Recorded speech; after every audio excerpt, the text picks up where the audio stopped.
met through the leather dyke community at the time. Now I would call it the leather queer community, but not back then. I found Lainy hysterical, very funny, very smart, very handsome. And I still feel the same way. But we became friends for about a year and a half. And then, you know how it goes, one night. Only after that one night became almost 31 years of nights. Yeah. Is that how you remember? Yeah, I mean, we'd seen each other in community. We were friends, but yeah, there was that one magic night. And basically haven't been separated since. So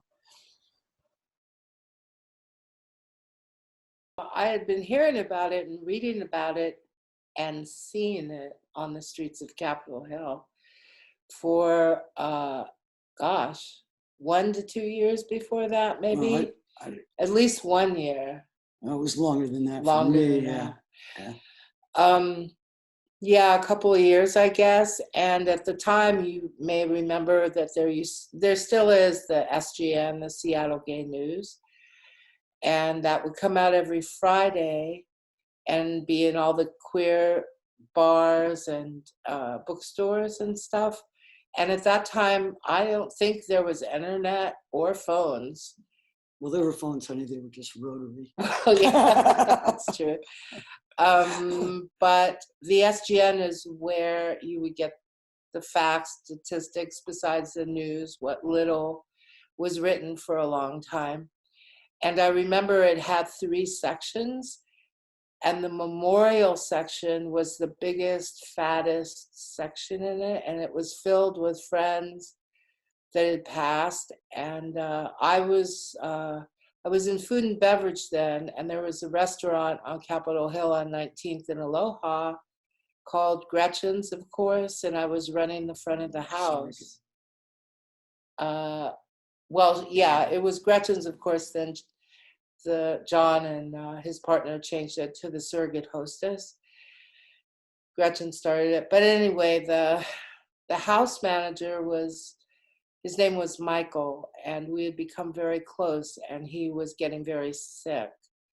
And it also was very hard to see that. And the landscape at that time on Capitol Hill was very, very gay. And the streets, basically Broadway, were filled with queers, with gays then, we said, but definitely with queers. And the majority of the men I saw every day, because I've lived on the Hill for all these years, were getting sicker and sicker. It was really hard to see and watch and heartbreaking. And then Michael got it, and he was at a place that I don't think is still around called Rose Hedge.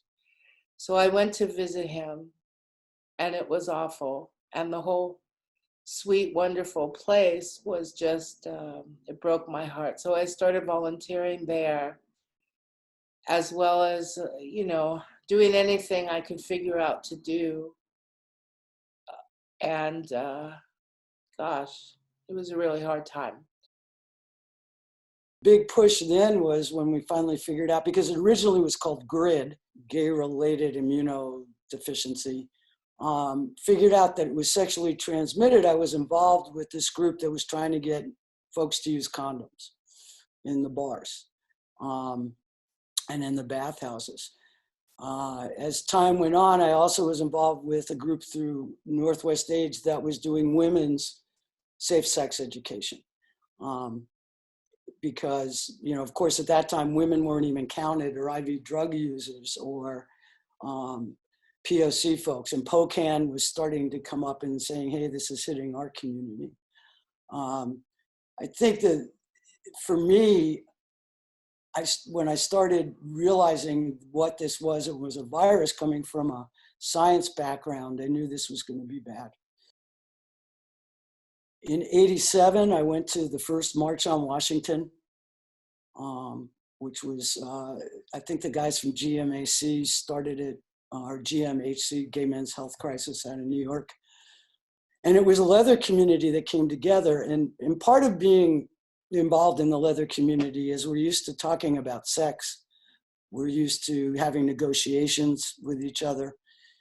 And we kind of help lead the way for people to have those hard conversations because our lives depended on it.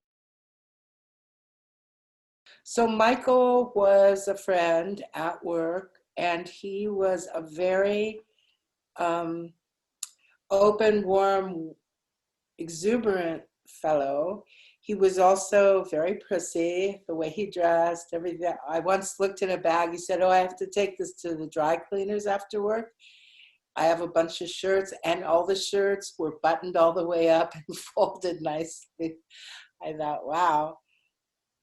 From this wonderful human to when I started seeing that he wasn't feeling so great, and then I saw the dreaded lesions, and then he wasn't working there anymore, but I did know he was at Rosehedge. And it was the first time I went to Rosehedge to see him, and I thought I could at least visit him, and I did. But he had lost his mind, which some people had that. And he was kind of tethered to the bed because he was in such anguish and trying to tell me something and also saying things that made no sense. And I transitioned into a manager at Starbucks, which Howard Schultz had just bought a couple of years before that. So it was a very small company. There was only like 200 people there, including him. And the very first AIDS walk, which was at the stadium at Seattle Center, was starting. And I went into Howard's office. He was pretty approachable then. Physically, you could just walk in. And I said, "Look, you probably don't know about this disease, but you are going to know somebody who dies from this, or at least has it. And there is an AIDS walk being put on by Lifelong." And I said, they're going to be gathering to march, and it's going to be a lot of people, and they're doing it to raise money to help AIDS research. And he didn't seem to click in. And I said, "We have a lot of coffee. What would you think about us organizing free coffee for the people who are walking for the money?" And he just said, "Well, I don't know much about this, but go for it."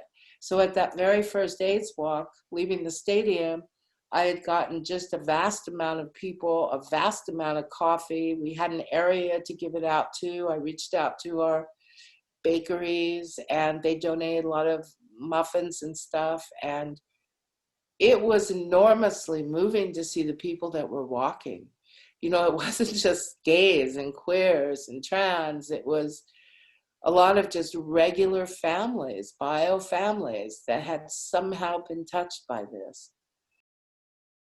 The healthcare was very challenging in the system. There were a few people, a couple of, like Peter Shallot and some others, that stand out as being at the forefront of treatment.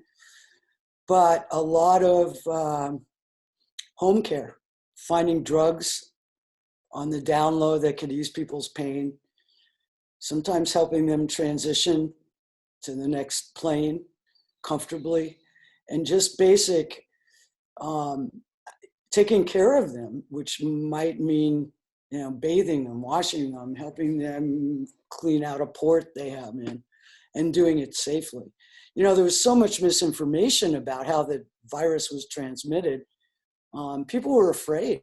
So educating others, and, I can't even count how many people that I was close to that there's so many names that pop in my head. There was this great guy. He was a big Leatherman named Billy Jefferson, who we called him Captain Condom.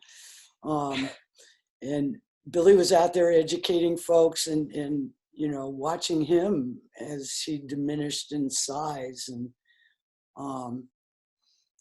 so it was kind of all encompassing for me. It was my life for a lot of years. And then I joined ACT UP because, like I said, I've been an activist, trying to get people to listen. but it was the, I don't know, it was a dichotomy. There was my science head, and then there was my heart, which was watching my friends die and nobody cared. As I kind of alluded to, when I first got to Seattle in the queer scene, I mean, there were clubs on both sides, men's clubs and women's clubs, because we weren't even using terms like non-binary then, that wouldn't allow the other gender in. So you would go to the men's bar and they may not let you in. And you go to the women's bar and they wouldn't let men in. We were very separate. And my background is as a lesbian separatist. That's kind of how I came in. That changed during the early to mid 80s, I think largely because of the AIDS crisis, because we all became one community.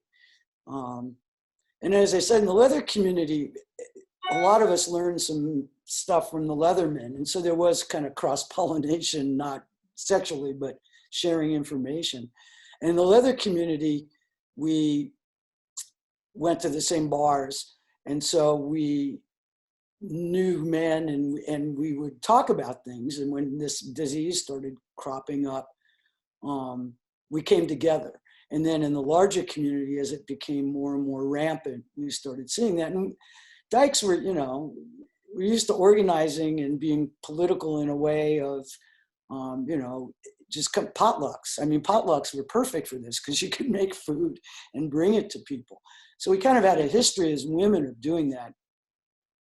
And, our brothers were being assaulted, basically, by a disease and by a political system. And yeah, how could we not step up? I mean, it was obvious and easy.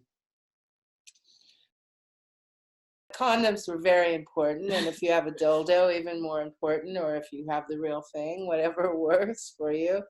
But that made me think while you were talking about when the first, not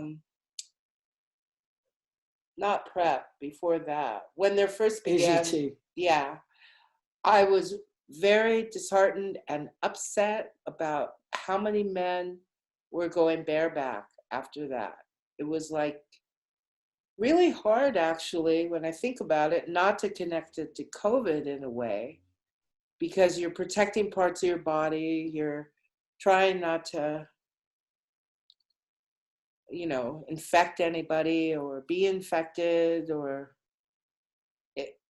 it's a lot that you have to do. But if you just look at it very clearly, it could be illness, possible death, or safety, and not as exciting. But then you get creative with stuff.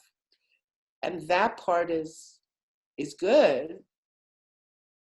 When it comes to community, leather folks were kind of we were looked down upon and ostracized by the greater community. I remember when the first gay pride parades happened, they didn't want us to be out and doing our stuff in the parade when it was on Broadway. And a lot of gays would disassociate themselves from the leather folks. We're not them, but we're here, we're queer, we're not going anywhere, and we're strong. And we, as I said, especially during the AIDS crisis, we came together for each other in a big way. And Leathermen and a lot of the activists in ACT UP were Leathermen, that were the leaders. I don't know, we're part of the greater fabric of queerness, but we're proud of who we are. We've had HIV and AIDS in our lives for 40-something years, for almost 40 years. If you look back at the first cases, they were actually earlier than the 80s when they actually tracked it back. And I look at this incredible push that we've had during the time of COVID to get a vaccine. And there's similarities because COVID is a retrovirus, HIV is a retrovirus. And I look at, we now may have a vaccine in a very, very short amount of time, and we still don't have one for HIV. And I wonder why that is. I mean, I know why that is, because we were a community that weren't worth putting that energy and time into. Dr. Fauci started with his I mean, he didn't start, he was an epidemiologist before that, but he was definitely part of the AIDS research. And a lot of the researchers now come from AIDS research. And I'm just hoping at some point that the intensity and research focus goes back to AIDS. Because obviously, if we could come up with a vaccine for COVID, we could come up with a vaccine for HIV. I remember the people, the individuals. There are too many to name, you know, but I remember them. I remember the men and the women who died from this disease. And, you know, on the day of remembrance, it's not just one day. There are things that I'll be walking through down the street and I'll remember, oh, I sat here with him or her. And I think as long as we remember them, and that's why this project is so important, their energy and their lives will live on. And we have to remember, because it's so important. Their energy is on another plane. And while I'm on this one, I will continue to remember.